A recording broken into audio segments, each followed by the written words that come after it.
नमस्कार दोस्तों, गुरुकुल में आपका स्वागत है। और आज हम आपके लिए लाए हैं छत्तीसगढ़ माध्यमिक शिक्षा मंडल सीजी बोर्ड जो 10th क्लास का गणित का सेकेंड असाइनमेंट जो अक्टूबर मंथ के लिए असाइनमेंट आपको दिया गया है, उस असाइनमेंट का आज हम 7 क्वेश्चन को पूरा का पूरा 7 क्वेश्चन का सॉल्यूशन देखेंगे।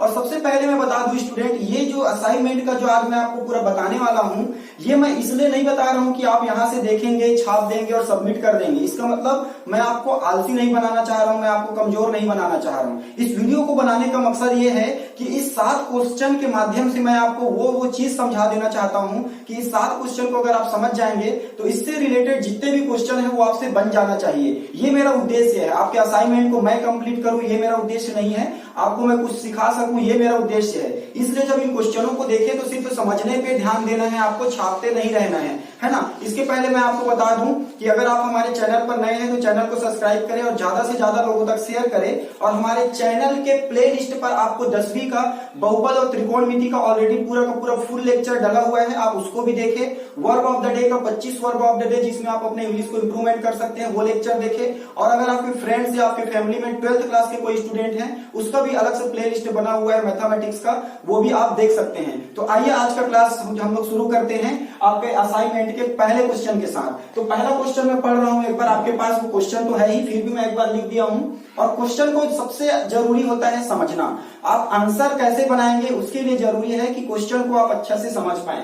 देखिए क्वेश्चन क्या बोल रहा है, किसी समांतर श्रेणी का 12वां पद, किसी समांतर श्रेणी का 12वां पद उसके 5वें पद से 14 अधिक है, उसके 5वें पद से 14 अधिक है और दोनों पदों का योग 36 है, दोनों पदों का योग 36 है। तो इस श्रेणी का mवां पद ज्ञात कीजिए। देखिए अब क्वेश्चन को समझिए कि क्या क्या दिया है। आपको बता दिया है कि समांतर श्रेणी का 12वां पद उसके 5वें पद से 14 अधिक है, मतलब ना तो 5वां पद दिया है ना 12वां पद, इन दोनों में आपको संबंध दिया गया है। उसके बाद बोलते हैं कि उन दोनों पदों का योग 36 है। जब तक वो दोनों पद पता रहेंगे नहीं, आप जोड़ेंगे कैसे जानेंगे। तो ये 2 कंडीशंस दिया गया है और बोलते हैं कि mवां पद ज्ञात कीजिए। अब देखिए आप ये जानते हैं कि मुझे समांतर श्रेणी का कोई भी पद ज्ञात करना हो, मुझे प्रथम पद पता होना चाहिए और सार्वंतर डी का मान पता होना चाहिए। ये 2 चीज पता चल जाता है तो मैं पूरा का पूरा आंसर निकाल सकता हूं। तो आइए देखते हैं कि क्वेश्चन कैसे बनेगा। तो सबसे पहले तो मुझे जो क्वेश्चन में दिया गया है मैं उसके हिसाब से चलते जाता हूं। तो देखिए मैं यहाँ पर जो क्वेश्चन को सॉल्व करूंगा, पूरा का पूरा जो है इंपॉर्टेंट, मैं जो है एक एक स्टेप को आपको बताऊंगा, जिसको पूरा का पूरा लिखने से आपको पूरा में पूरा मार्क्स मिलेगा। शॉर्टकट में मैं नहीं बताऊंगा स्टूडेंट, आपको पूरा का पूरा मैं डिटेल बताऊंगा। तो सबसे पहले आपको लिखना है हल। अब चूंकि समांतर श्रेणी में प्रथम पद और सार्वंतर आता है, इसलिए मुझे लिखना पड़ेगा माना समांतर श्रेणी का प्रथम पद, माना समांतर श्रेणी का प्रथम पद ए तथा सार्वंतर बी है। ये आपको मानना पड़ेगा। माना समांतर श्रेणी का प्रथम पद ए तथा सार्वंतर डी है। तो हम क्या जानते हैं स्टूडेंट, सबसे पहले मैं nवां पद का सूत्र लगाऊंगा, क्योंकि nवां पद का जब सूत्र रहेगा तभी मैं 12वां पद और 5वां पद निकाल सकता हूं। तो हम क्या बोलेंगे, हम जानते हैं कि, क्या जानते हैं, समांतर श्रेणी का nवां पद, समांतर श्रेणी का nवां पद an, समांतर श्रेणी का nवां पद an बराबर a plus n minus 1 into D. ये हमारा सूत्र होता है nवां पद का। तो अब अगर nवां पद का सूत्र ये होता है, आप चाहें तो समीकरण नंबर 1 दे के रख सकते हैं।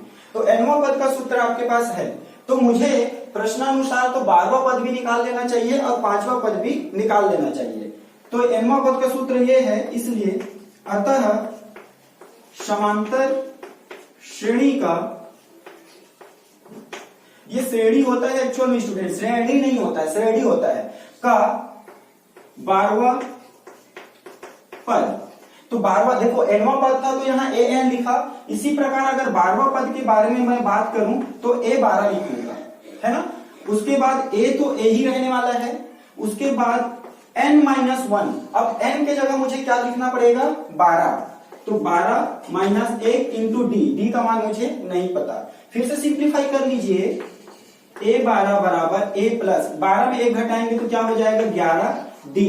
समीकरण नंबर क्या है ये आपका 2। तो 12वां पद का मान इतना आया है। इसी प्रकार आपको 5वां पद का भी मान निकाल देना है ताकि आप कंडीशंस को लगा सके। तो मैं फिर से करता हूं, इसी प्रकार समांतर श्रेणी का कौन सा पद निकालना पड़ेगा? 5वां पद। 5वां पद। तो अब मैं क्या लिखूंगा? A5 लिखूंगा। तो A5 बराबर A प्लस n माइनस 1। तो अब n मेरा क्या हो जाएगा? 5 माइनस 1 इंटू D। तो यहीं से A5 का मान हो जाएगा A प्लस 4D, समीकरण नंबर 2। यहां तक को आप ध्यान से देख लीजिए क्योंकि अब मैं मिटाने वाला हूं। मैंने कुछ नहीं किया है स्टूडेंट, मैंने क्या किया? 12वां पद का मान निकाला और मैंने 5वां पद का मान निकाला। अब मुझे क्या करना है? कंडीशन अप्लाई करनी है। क्या कंडीशन अप्लाई करनी है? चलो मैं यहाँ पर थोड़ा सा शॉर्टकट में करने का कोशिश करता हूँ ताकि ये भी दोनों आपके विंडोज एक ही में दिखने लगे, है ना। देखिए, तो अब मेरे पास 12वां पद भी है और 5वां पद भी है। तो मैं क्या करूंगा? प्रश्नानुसार प्रथम स्थिति में, मतलब आपको जो पहला वाला कंडीशन दिया गया है ना उसके बारे में बात करते हैं। प्रथम स्थिति में क्या बोला है? समांतर श्रेणी का 12वां पद। 12वां पद कौन सा है? मान लीजिए A12। चलिए, तो समांतर श्रेणी का 12वां पद, उसके 5वें पद से, चलिए ये आपका हो गया 5वां पद। 5वें पद से 14 अधिक है। अब आपको ये सोचना पड़ेगा कि 14 मैं इधर प्लस करूं कि इधर, अधिक मतलब जोड़ना है। तो 14 मैं इधर जोड़ूं कि उधर जोड़ूं? तो देखिए 12वां पद 5वें पद से 14 अधिक है ना, तो अगर आप इधर 14 ऐड कर देंगे तो ये तो और बड़ा हो जाएगा, तो बराबर होगा कैसे?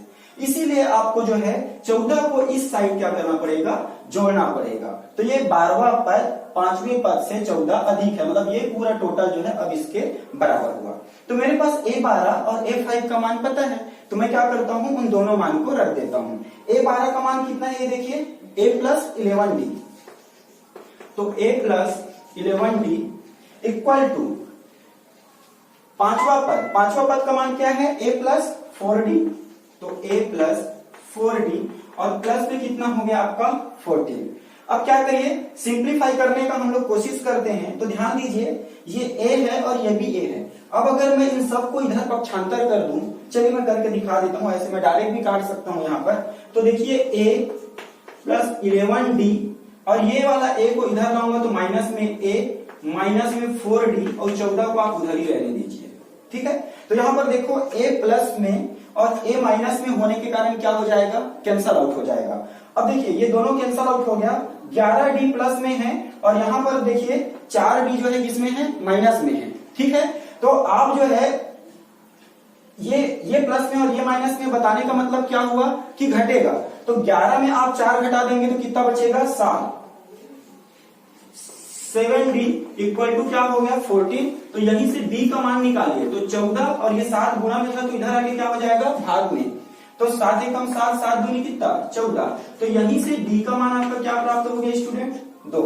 D का मान मिल गया है। अब मुझे कैसे भी करके क्या करना है? A का मान निकालना है। अब मैं A का मान कैसे निकालूंगा? तो A के मान के लिए आपको दूसरा कंडीशन दिया गया है। क्या बोला है? दोनों पदों का योग 36 है। तो मैं दोनों पदों का कॉन्सेप्ट लागू करने वाला हूं। तो दोनों पदों का तो मैं इसको ऐसे ही रहने देता हूं और इसका आधा चीज को मैं इरेज कर देता हूं। D के मान से मतलब है तो मैं मिटा देता हूं इसको, है ना। चलिए, तो प्रश्नानुसार द्वितीय स्थिति में, ये दूसरा कंडीशन है। चलिए, द्वितीय स्थिति में चलिए क्या बोलते हैं? दोनों पदों का योग 36 है। दोनों पदों का योग मतलब A12 प्लस A5 का मान कितना है? 36। A12 प्लस A5 का मान क्या है? 36। करेक्ट है ना। तो चलिए अब हम इन दोनों के मान को क्या कर देते हैं? रख देते हैं। तो A12 का मान फिर से क्या है आपका? A plus 11D। A5 का मान क्या है? A plus 4D equal to क्या हो गया? 36। चलिए अब जोड़ देते हैं। A और A को जोड़ेंगे तो क्या हो जाएगा? 2D। नो, A और A को जोड़ेंगे तो क्या हो जाएगा? 2A हो जाएगा। 11 और 4 कितना हो जाएगा? 15D। तो ये हो जाएगा आपका 15D बराबर कितना हो गया? 36। अब D का मान मेरे को पता है स्टूडेंट, तो डी के मान को मैं क्या कर दूंगा, रख दूंगा यहाँ पर। तो डी के मान को रखने पर, है ना, इसको आप, तो ये हो गया आपका 2a प्लस 15 और डी का मान था 2 बराबर कितना हो गया 36। तो यहीं से 2a प्लस 15 दूनी कितना हो गया 30 बराबर कितना आ गया 36। तो यहीं से 2a बराबर 36 और ये वाला जो 30 प्लस में है उधर जाके क्या हो जाएगा माइनस में, है ना।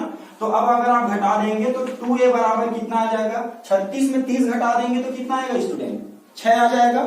और यहीं से अगर अब 2 जो है इधर गुना में है उस साइड भेजूंगा तो क्या हो जाएगा भाग। तो ये क्या हो जाएगा 6/3, तो 3 एकम 3, 3 दूनी 6। तो यहां से a का मान भी कितना आ गया आपका 2, है ना। तो चलिए अब आपके पास a का मान पता चल गया है और d का मान पता चल गया है। a का मान भी 2 और d का भी मान 2 करेक्ट है ना। चलिए अब मैं क्या करता हूं, a और d का मान निकालना मकसद नहीं था, मकसद क्या है m के मान को निकालना। m के मान को निकालेंगे। अच्छा देखते हैं स्टूडेंट कुछ कंफ्यूजन है क्या यहाँ पर, एक बार फिर से हम लोग पूरा कैलकुलेशन को ध्यान से देखते हैं।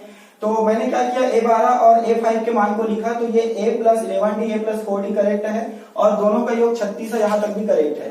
a प्लस a क्या हो गया 2a हो गया करेक्ट है और ये आपका 15d इक्वल टू 36। यहाँ पर मैंने a के मान को रखा था, 15 दूनी क्या हो गया 30 हो गया और ये क्या है 2a, उधर भेज देंगे तो यहाँ पर क्या बच जाएगा 30 घटा देंगे तो 6 बचेगा, तो 2 उधर बच जाएगा।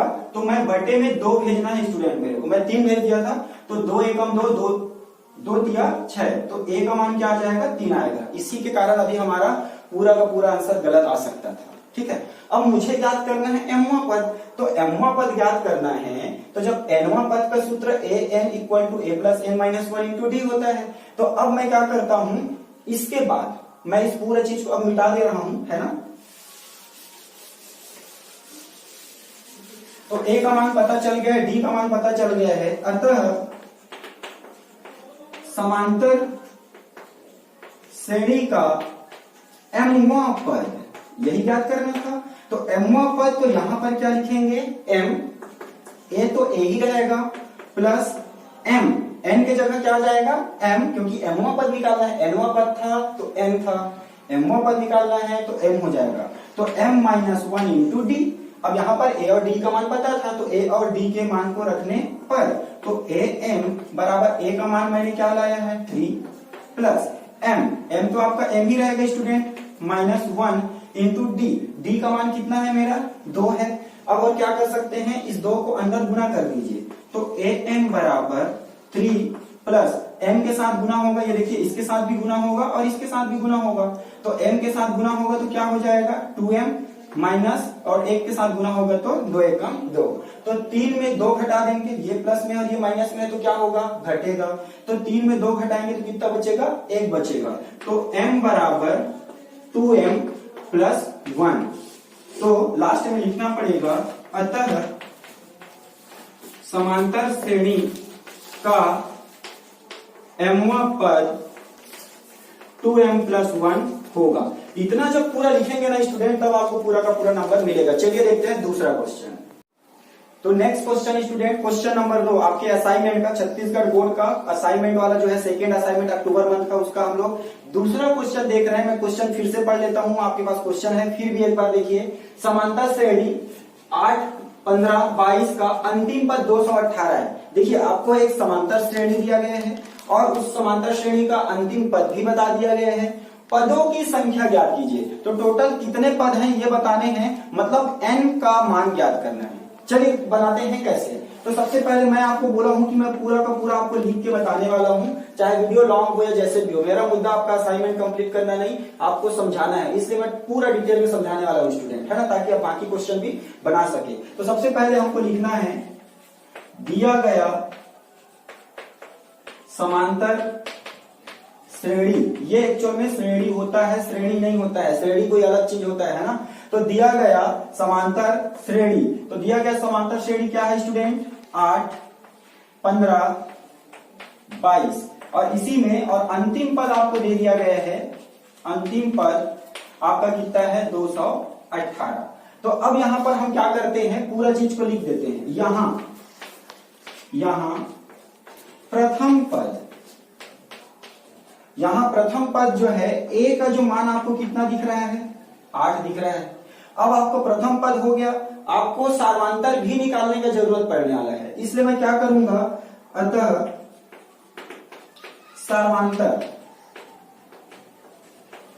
सार्वांतर और उसको किससे दर्शाते हैं स्टूडेंट, हम लोग डी से दर्शाते हैं। और इस सार्वांतर का सूत्र होता है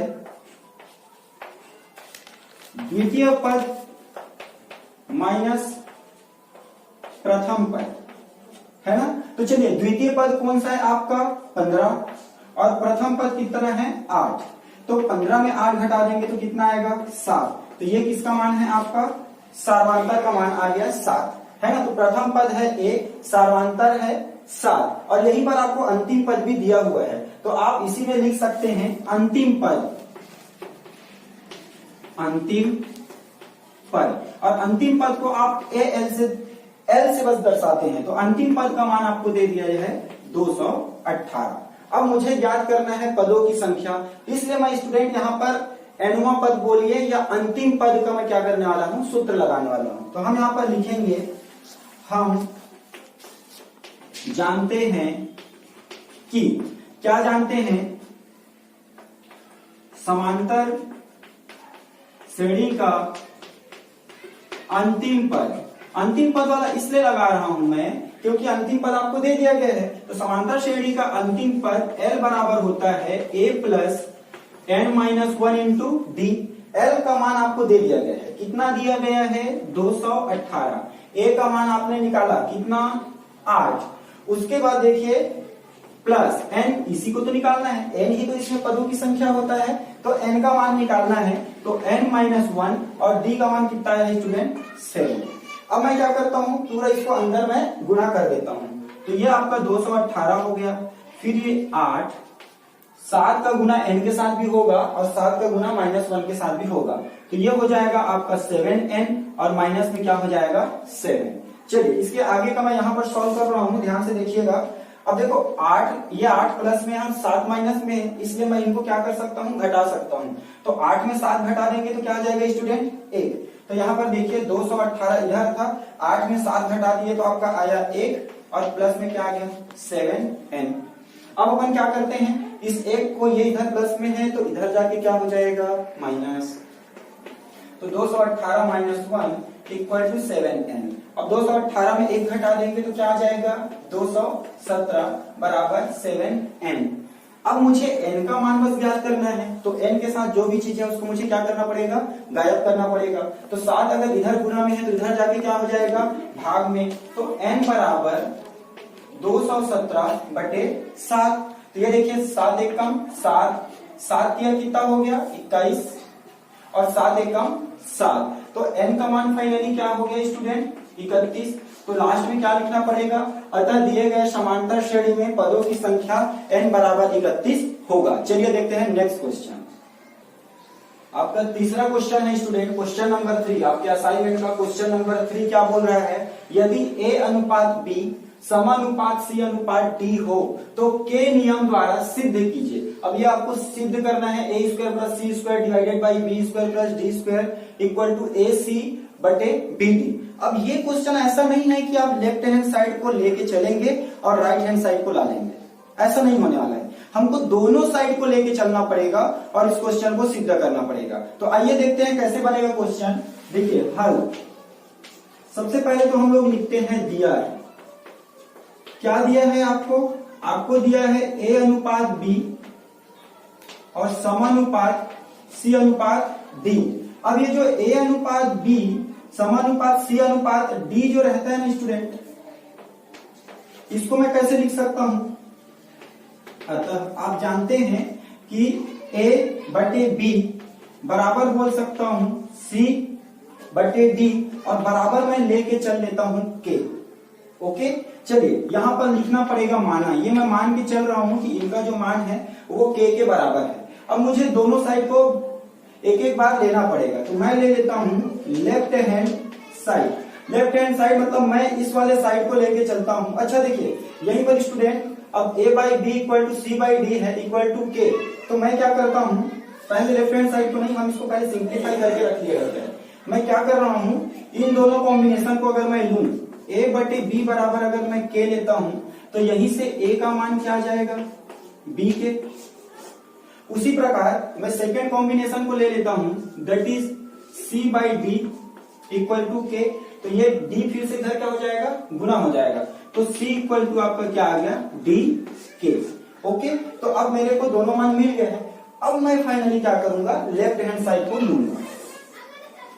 left hand side, left hand side आपका ये वाला है, तो A square plus C square divided by B square plus D square.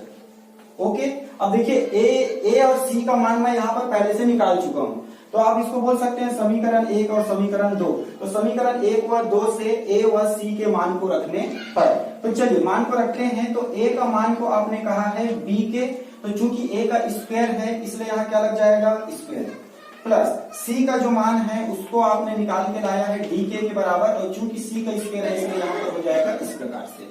चलिए अब बटे में क्या क्या है आपका, B square by D square, है ना।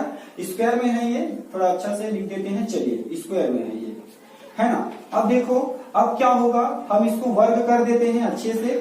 तो बी के का होल स्क्वायर है, इसका मतलब क्या हुआ स्टूडेंट, बी का स्क्वायर और के का स्क्वायर। उसी प्रकार इन दोनों का होल स्क्वायर है, पूरे का वर्ग है, इसलिए मैं क्या करूंगा, डी का स्क्वायर और के का स्क्वायर डिवाइडेड बाई क्या हो गया, B square plus D square. अब देखिए दोनों में ये पहला पद ये दूसरा पद, दोनों पद में के स्क्वायर कॉमन है, इसलिए मैं क्या करने वाला हूँ, के स्क्वायर को ले लेता हूँ मैं कॉमन। तो के स्क्वायर को दोनों पदों से मैं कॉमन ले लिया, तो बचा क्या, यहाँ के स्क्वायर बाहर हो गया, तो यहाँ क्या बच रहा है, बी स्क्वायर बचा। और यहाँ पर मैं के स्क्वायर को बाहर ले लूंगा तो क्या बचेगा स्टूडेंट, डी का स्क्वायर। और बटे में आपके पास क्या है, B square plus D square. तो यहाँ पर आप देख रहे हैं B square plus D square ऊपर में भी है और B square plus D square नीचे में भी है। तो इसको मैं क्या कर सकता हूँ, कैंसल आउट कर सकता हूँ। तो यहाँ पर फाइनली लेफ्ट हैंड साइड का मान कितना आया है, के स्क्वायर के बराबर आया है। तो इसको समीकरण 1 समीकरण 2 दिए हो तो इसको आप दे सकते हो समीकरण नंबर 3। अब मैं क्या करूंगा स्टूडेंट, मैंने लेफ्ट हैंड साइड को लिया, यहाँ तक आप अच्छे से देख लीजिए क्योंकि मैं इसको इरेज करने वाला हूँ, मिटाने वाला हूँ। तो इसको आप ध्यान से देख लो, मैंने क्या किया, ये जो दिया गया कंडीशंस है उसको मैंने लिखा, इसको इस प्रकार से लिख सकते हैं। और मैंने के बराबर मान लिया और ए और सी के मान को निकाल के रखा था। उसके बाद मैंने लेफ्ट हैंड साइड में मान को रखा और सिंप्लीफाई किया। अब मैं क्या करूंगा, इस पूरा को मिटा देता हूँ और राइट हैंड साइड में मान को रखने वाला हूँ, है ना। तो ए और सी के मान को रहने दीजिए आप, क्योंकि उसका यूज होने वाला है यहाँ पर। तो अब देखते हैं right hand side, right hand side, right hand side में क्या है आपका, A C divided by B D. फिर से ए और सी के मान को आप क्या कर देंगे, रख देंगे। तो ए का मान फिर से आपका क्या हो जाएगा, बी के, और सी का मान क्या हो जाएगा आपका, डी के, और डिवाइडेड बाई में क्या आने वाला है, बी इंटू डी। तो यही से फिर से देखिए स्टूडेंट, इसको जब मैं ओपन कर दूंगा तो ये कैसे दिखेगा, बी डी और के का क्या हो जाएगा, स्क्वायर, और डिवाइडेड बाई क्या हो गया, बी डी। तो अब आप देख रहे हैं बी डी अंश में भी है और बी डी हर में भी है। तो ये बी डी और बी डी क्या हो जाएगा स्टूडेंट, कैंसल हो जाएगा। तो यही से आपका क्या बचा, के का स्क्वायर, और ये समीकरण नंबर क्या हो गया, 4। तो समीकरण 3 और समीकरण 4 से आप बोल सकते हो, देखिए यहाँ भी के स्क्वायर आया, राइट हैंड साइड का मान, और लेफ्ट हैंड साइड का मान भी क्या आया था, के स्क्वायर आया था। तो आप समीकरण 3 और समीकरण 4 से बोल सकते हो लेफ्ट हैंड साइड बराबर है राइट हैंड साइड के। मतलब ये वाला जो कंडीशन है वो फाइनली क्या होता है, सिद्ध होता है। आइए देखते हैं नेक्स्ट क्वेश्चन। तो आपका चौथा क्वेश्चन देखिए स्टूडेंट, ये भी अनुपात समानुपात वाले चैप्टर का है आपका। क्या बोलते हैं, संख्याएं 10, 18, 22, 38 में से हर एक में क्या जोड़ा जाए, क्या जोड़ा जाए कि संख्याएं समानुपाती हो जाए। मतलब अभी ये जो कॉम्बिनेशन दिया गया है आपको, जो कुछ संख्याएं दिए गए हैं ये अभी समानुपाती नहीं है, इन सब में मैं कोई एक राशि जोड़ दूंगा, उसके बाद ये आपस में क्या हो जाएंगे, समानुपाती हो जाएंगे। तो देखिए कैसे बनेगा ये, है ना। सबसे पहले हल, माना हम x को मान लेते हैं, माना संख्याओं, माना हर एक संख्याओं में, हर एक संख्याओं में x जोड़ने पर, माना हर एक संख्याओं में x जोड़ने पर संख्याएं समानुपाती हो जाती है, समानुपाती हो जाती है। तो हम लोग मान के चल रहे हैं कि माना अगर हम लोग क्या करें, x को जोड़ दें सभी संख्याओं में तो संख्याएं समानुपाती हो जाती है। तो हम जानते हैं, क्या जानते हैं, अच्छा सबसे पहले हम उसको लिख लेते हैं सभी। अच्छा हम जानते हैं, वो पहले लिख लेते हैं। हम जानते हैं, क्या जान रहे हैं, a अनुपात b हो समानुपात c अनुपात d हो। ये देखिए a b c d उसी प्रकार से पैटर्न में है, इसलिए हम क्या जानते हैं, a अनुपात b समानुपात c अनुपात d हो। तो इसको हम लोग बोल सकते हैं a बटे b बराबर है c बटे d। तो उसी प्रकार इन संख्याओं को भी मैं लिख सकता हूं। तो मैंने क्या बोला, माना मैं कितना जोड़ रहा हूं, x जोड़ रहा हूं। तो चलिए x जोड़ने के रूप में लिख देते हैं। तो ये हो जाएगा मेरा 10 प्लस x अनुपात, दूसरा संख्या कौन सा है आपका 18, तो 18 प्लस x और समानुपात का चिन्ह लगा दीजिए आप। और उसके बाद फिर से लिखिए 22 प्लस x अनुपात 38 प्लस x। ये मैंने किया। अब मैं क्या करता हूं, अगर इस पैटर्न में है ये तो मैं ऐसा लिख सकता हूं। तो मैं कैसे लिखूंगा, इसी को यहां से लिखना शुरू करता हूं। तो ये हो जाएगा 10 प्लस x और ये आ जाएगा इसके बटे में, है ना 18 प्लस x। उसी प्रकार इधर आ जाइए, बराबर करके देखिए पहला संख्या दूसरा संख्या, तो फर्स्ट और ये उसके बटे में ये, फिर सेकेंड और उसके बटे में वो, है ना। चलिए अब फिर से यहां पर आ जाइए, ये कैसे दिखने लगेगा 22 धन x बटे 38 धन x। अब मैं क्या करूंगा स्टूडेंट, इसको इधर तिर्यक गुना करने वाला हूं और इसको मैं इधर तिर्यक गुना करने वाला हूं। तो कैसे दिखेगा, ध्यान से देखिए, मैं क्या बोला 10x के साथ जो है, नो 10x नहीं, 10 प्लस x के साथ गुना होने वाला है 38 प्लस x, ये वाला, ठीक है। उसके बाद इसके साथ बराबर का चिन्ह लगाइए और 22 प्लस x इसके साथ गुना होने वाला है 18 प्लस x, ये हो गया। अब हम लोग क्या करेंगे, गुणा कर देते हैं। तो गुणा कैसे होगा वो ध्यान से देखिएगा। देखो कैसे गुणा करते हैं, हम इन दोनों को पहले गुणा कर लेते हैं। तो गुणा करने से ये कैसे दिखेगा, 10 का गुना 38 के साथ होगा तो ये मेरा हो जाएगा 380। 10 का गुना इसके साथ भी होगा और इसके साथ, तो 10 का गुना 38 के साथ होगा तो 380 हो गया। फिर 10 का गुना x के साथ होगा तो क्या हो जाएगा 10x। फिर x का गुना भी 38 के साथ होगा और x के साथ भी होगा, तो x का गुना जब 38 के साथ होगा तो ये 38x हो जाएगा और x का गुना जब x के साथ होगा तो ये मेरा x स्क्वायर हो जाएगा। चलिए इधर का तो हो गया। अब इस साइड में हम लोग क्या करते हैं, गुना कर लेते हैं। तो 22 गुणित 18 करेंगे, 22 और 18 का गुना करेंगे तो ये मेरा आता है 396। तो 22 का गुना 18 के साथ किए तो 396 आया। फिर 22 का गुना x के साथ होगा तो ये क्या हो जाएगा 22x हो जाएगा। फिर x का गुना भी करेंगे दोनों के साथ तो ये क्या हो जाएगा 18x और x के साथ होगा तो x का स्क्वायर। अब देखिए स्टूडेंट, x स्क्वायर इस साइड भी है और x स्क्वायर इस साइड भी है। जब मैं अगला स्टेप में पक्षांतर करूंगा तो वो दोनों मेरा क्या हो जाएगा, कैंसल आउट हो जाएगा। अब मैं क्या करूंगा, सबको सिंप्लीफाई करने का कोशिश करूंगा, है ना। तो अब मैं देखिए कहां लिखता हूं, इस साइड में मिटा रहा हूं, ये आपको समझ में आ गया होगा। तो इस साइड में सॉल्व करूंगा तो इतना मैं मिटा देता हूं।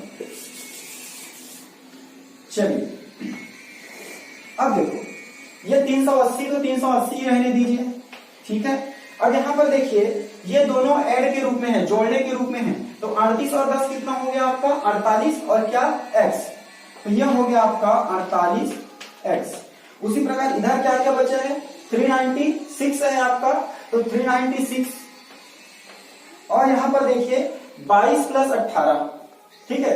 ये 22 और ये प्लस कितना हो गया 18, तो 18 और 2 20 20 20 40, तो ये आपका क्या हो जाएगा 40x, है ना। चलिए अब हम क्या करते हैं, चर वाले को एक साइड ले लेते हैं और अचर को हम क्या करते हैं एक साइड ले लेते हैं। तो देखिए ये चर राशि है तो मैं इसको इधर ही रखता हूँ 48x, ये 40x उस साइड प्लस में है तो इस साइड डालूंगा तो क्या हो जाएगा माइनस में, तो ये 40x हो गया। उसी प्रकार 396 को यही रहने दीजिए और 380 इधर प्लस में है तो उधर आके क्या हो जाएगा माइनस में, तो माइनस में 380। ठीक है, अब 48 में 40 घटाएंगे तो 48 में 40 घटाएंगे तो 8 और क्या x। 396 में अब 380 घटाएंगे तो 96 में अब 80 घटा रहे समझ लीजिए, तो कुल मिला के कितना बचेगा 16। तो 8 इसके साथ क्या है गुणा में है तो उधर जाके क्या हो जाएगा भाग हो जाएगा। तो x बराबर 16/8, तो 8 के कम 8, 8 दूनी 16, तो x का मान क्या आ गया 2। तो मुझे लिखना पड़ेगा, अतः लास्ट में क्या लिखूंगा, ऐसा लिखेंगे तभी पूरा नंबर मिलेगा, ऐसे छोड़ देने से पूरा नंबर नहीं मिलेगा।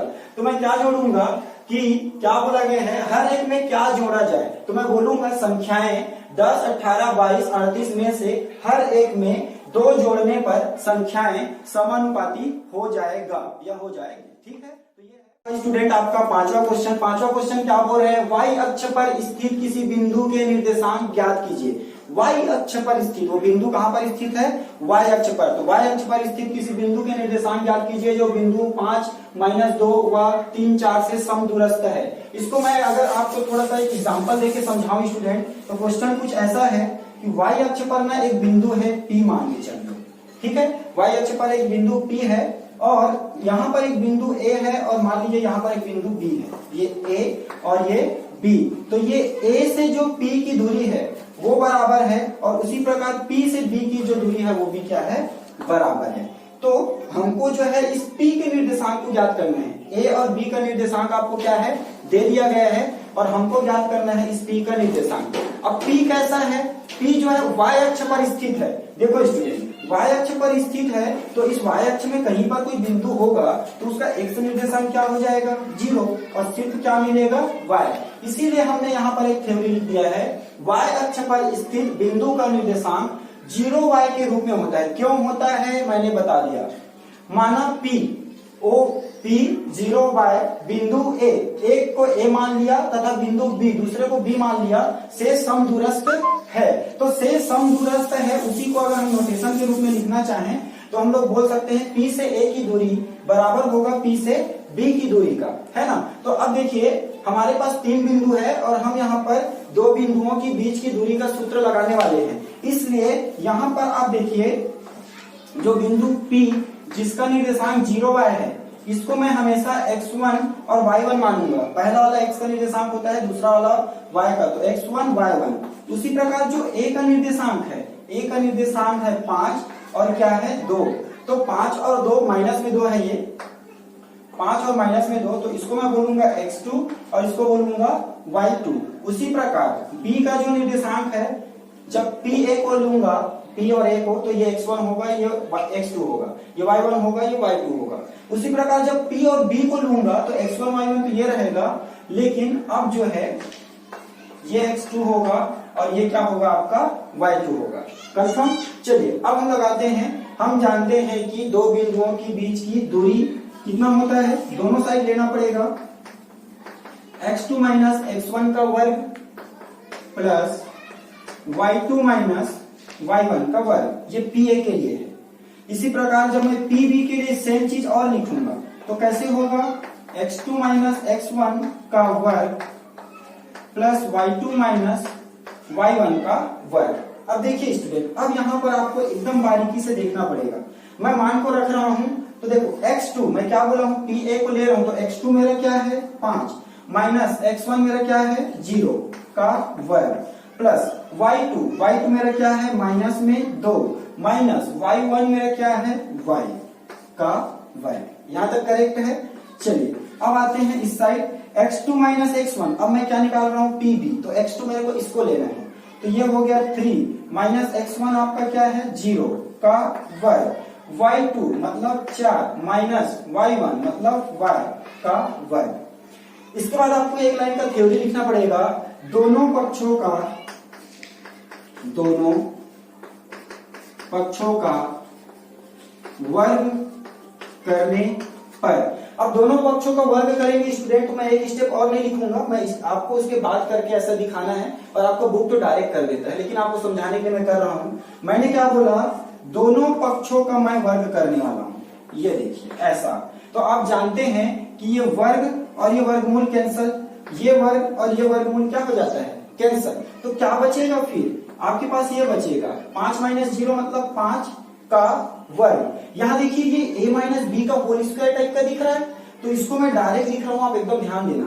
a स्क्वायर तो माइनस 2 का स्क्वायर, तो 2 का वर्ग क्या हो जाएगा 4, प्लस में क्योंकि माइनस है तो उसका वर्ग करेंगे तो plus, a square plus B square मतलब y का स्क्वायर माइनस 2 मतलब ये 2 फॉर्मूले का 2a, a मेरा क्या है माइनस में 2 और b मेरा क्या है y, तो ये माइनस और ये माइनस क्या हो गया प्लस, और 2 दूनी क्या हो गया 4, तो ये आपका आ जाएगा 4y। होप आपको समझ में आया होगा, नहीं आया होगा तो एक बार रिपीट करके ध्यान से सुनने की कोशिश करना।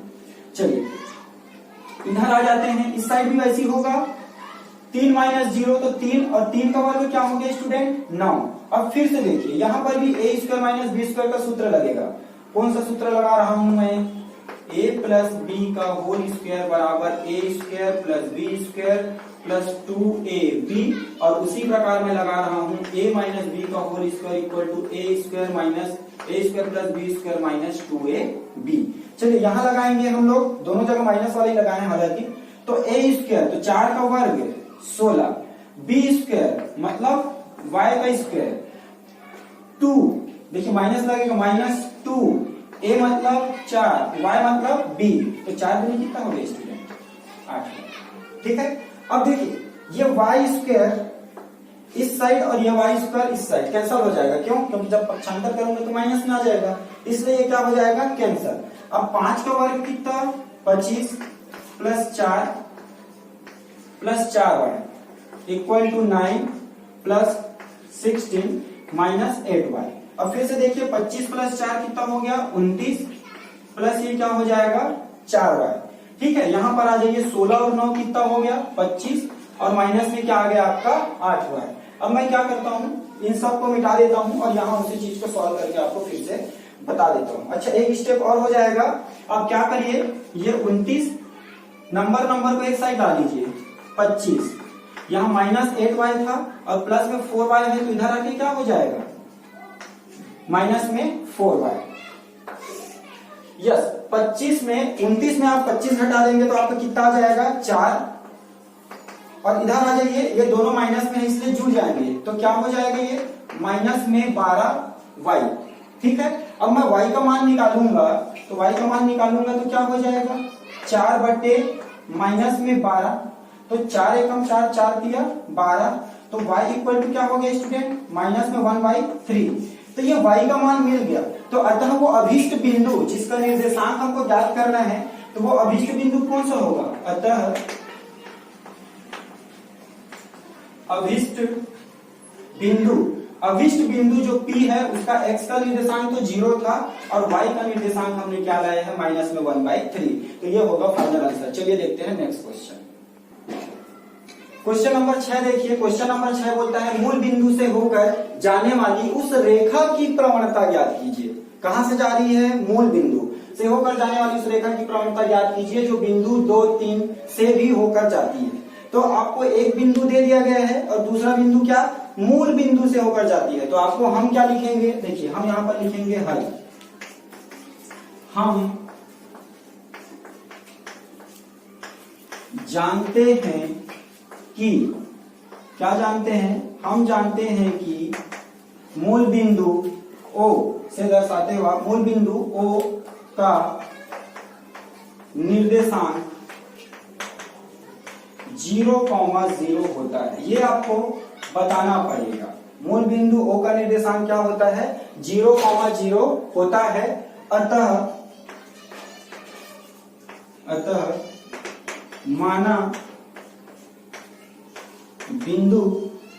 माना रेखा जो है, माना रेखा बिंदु, अब इसको आप क्या बोल सकते हो, P बोल सकते हो, A बोल सकते हो, जो भी हो, 2, 3 से भी होकर जाती है ना। तो उस हिसाब से हम क्या करेंगे, आपके पास दो बिंदु है, मूल बिंदु है O जिसका निर्देशांक है 0,0, तो ये आपका x1 होगा और ये आपका y1। दूसरा बिंदु है P और उसका निर्देशांक है 2,3, तो ये होगा x2 और ये y2। तो यहां पर लिखना पड़ेगा जहां x1 x2 y1 y2, तो x1 का मान क्या है 0 और x2 का मान क्या है 2। उसी प्रकार y1 का मान फिर से क्या हो गया आपका 0 और y2 का मान क्या है 3। ठीक है, तो अब हम लिखेंगे, हम जानते हैं कि, क्या जानते हैं हम लोग, प्रवणता, और प्रवणता को किससे प्रदर्शित करते हैं, स्मॉल m। तो प्रवणता बराबर y2 माइनस y1 बटे x2 माइनस x1, ऐसे हम लोग दर्शाते हैं। तो सभी मान को हम यहाँ निकाल के रख चुके थे। तो y2 का मान है 3, y1 का मान क्या है 0। उसी प्रकार देखिए x2 माइनस x1, तो x2 का मान है 2 और x1 का मान है 0। तो कुल मिला के प्रवणता का मान कितना आ गया, 3/2। तो लास्ट में लिखना पड़ेगा, अतः प्रवणता m बराबर 3/2 होगा। चलिए देखते हैं नेक्स्ट क्वेश्चन और लास्ट क्वेश्चन। चलिए देखिए स्टूडेंट, आपका जो असाइनमेंट का जो 7वां क्वेश्चन है वो आपको जो है अलग अलग सप्ताह में अलग अलग प्याज की खपत की मात्रा को दे दिया गया है। तो आपको उन दोनों के बीच में सिर्फ और सिर्फ ग्राफ बनाने हैं और यही आपका क्वेश्चन है। तो आप ग्राफ पेपर में बनाएंगे, मैं ग्राफ पेपर में इसको अलग से और नहीं बता सकता, इसलिए मैं बोर्ड में समझाने की कोशिश करूंगा। तो इसको आप ध्यान से समझना। देखिए सबसे पहले तो आपको ये समझ में आना चाहिए कि x अक्ष पर किसको रखता हूं और y अक्ष पर किसको रखता हूं। तो x अक्ष पर मैं स्वतंत्र चर को रखता हूं और y अक्ष पर जो है परतंत्र को, मतलब जो डिपेंडेंट रहता है। अब इसको कैसे समझ सकते हैं, आप ये देखिए, प्याज के हिसाब से आपका हफ्ता चेंज होगा कि हफ्ता के हिसाब से प्याज की खपत जो है बढ़ने लगेगी। तो टाइम के हिसाब से प्याज की खपत होने लगेगा ना, इसलिए टाइम को, मतलब हफ्ता को मैं यहाँ रख दूंगा और ये जो प्याज की मात्रा है उसको मैं इधर रख दूंगा, क्योंकि हफ्ता के हिसाब से आपका प्याज की खपत को चेंज होते हुए दिखाया जा रहा है यहाँ पर। अब देखिए, तो यहाँ पर आपको पैमाना भी लिखना पड़ता है। आपको जो ग्राफ पेपर रहेगा उसमें x अक्ष पर 1 सेंटीमीटर बराबर 1 सप्ताह लिए हैं हम लोग। तो हर एक यूनिट एक सप्ताह को दर्शा रहा है x अक्ष पर, और y अक्ष पर 1 सेंटीमीटर जो है 1 किलोग्राम प्याज की मात्रा को क्या कर रहा है, दर्शा रहा है। अब देखिए स्टूडेंट, अब हम लोग जो है यहाँ पर ग्राफ में देखते हैं कि ग्राफ बनेगा कैसे। ध्यान दीजिए, देखो सप्ताह पहला पर प्याज की मात्रा कितना है 1। तो आपको कैसे करना है, ये आपका 1 है, तो यहाँ से 1 से ऊपर जाते रहिए। कब तक जाइए, ये वाला 1 आते तक। तो यहाँ पर आपको एक पॉइंट मिल गया स्टूडेंट। तो ये क्या पॉइंट है, 1,1। पहला सप्ताह में 1 किलो का प्याज का खपत हुआ। फिर दूसरे सप्ताह में 2 किलो है, तो इस वाले लाइन पे थोड़ा आगे आ जाइए और कहां तक आगे आइए, 2 के पहुंचते तक। तो ये आपका हो गया 2,2 दूसरे सप्ताह का। उसी प्रकार तीसरे सप्ताह में कितना है, 3 है, तो ये आपका तीसरा सप्ताह है। इसमें तब तक ऊपर आते जाइए जब तक तीसरा सप्ताह ना मिलेगा। तो ये आपको तीसरा पॉइंट मिल गया स्टूडेंट। ये आपका क्या है 3,3। उसी प्रकार चौथा सप्ताह में आ जाइए। तो चौथा सप्ताह ये आपका रहा, तो ये आपका चौथा सप्ताह, ये क्या हो गया 4,4। और उसी प्रकार पांचवा सप्ताह में भी आ जाइए। तो ये आपका पांचवा सप्ताह है। तो ऐसे मिलाते जाएंगे और जहां पर दोनों लाइन एक दूसरे को प्रतिच्छेद करेगा वही आपका वो पॉइंट होगा 5,5। अब हमने सभी को दर्शा दिया, तो सभी को मैं क्या करूंगा, एक लाइन से मिला दूंगा। तो पूरा को एक रेखा बनाते हुए आप खींच दीजिए।